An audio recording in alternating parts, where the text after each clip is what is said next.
والله انا نفسي اطلع كده اقول يا دين النبي. ايه يا جدعان حرقه الاعصاب دي ليه؟ ليه انا اقعد 90 دقيقه شايط، اقعد 90 دقيقه محروق؟ بالمناسبه انا مستنيك يا غريمي، فكك بقى من دوري الابطال لان ده بقى دوره رمضانيه بالنسبه لي خلاص.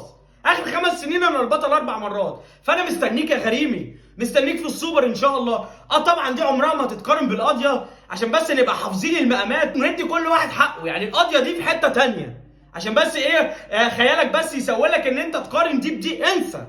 انسى بطولة السوبر دي بطولة شرفية، بطولة قارية، بس عمرها ما هتيجي جنب دوري الأبطال ولا هتتقارن حتى مش هقول لك بمباراة ب3 تعريفة.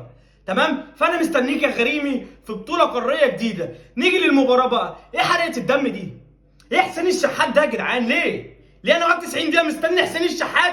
انا عايز اعرف هو هيعمل ايه. انت هتباصي؟ طب هتشوط؟ طب هتعرف انت عايز تعمل ايه؟ انت نفسك تعمل ايه في المباراه؟ بس مش وقت الكلام عن اللعيبه، الكلام بعد المباراه، بعد الاحتفال بالكاس هنتكلم ونعمل اللي احنا عاوزينه. انما دلوقتي انا ايه؟ انا بطل افريقيا، بطل افريقيا للمره الكام؟ الثانيه على التوالي والرابعه في اخر 5 سنين. بالتحكيم طبعا، بالاتحاد الافريقي، بالاتحاد المصري، بالاتحاد السنغافوري، باتحاد جيبوتي، بكل الاتحادات بتساعدني طبعا. بس انا بطل افريقيا في المره ال5 على التوالي، بوصل فاينل. انا البطل 4 مرات. في دكر في القاره زي النادي الاهلي؟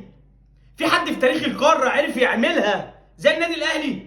انا مش قادر استوعب جماهير الزمالك اللي كانت بتشجع الترجي ان هو ياخد البطوله. يهبل ده لو خدها هتبقى البطوله ال5 ليه؟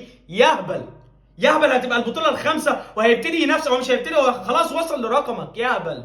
والترجي افريقيا متفوق عن الزمالك في اخر فتره. فمعلش غطوها كده وناموا عشان الوضع بقى صعب عندكم. حاسس للاسف بريحه شياطكم من 100 عقبه. في النهايه انا البطل، في النهايه انا بطل افريقيا، في النهايه انا النادي الاهلي، انا التاريخ، انا المبادئ، انا الاسطوره الحقيقيه في القاره.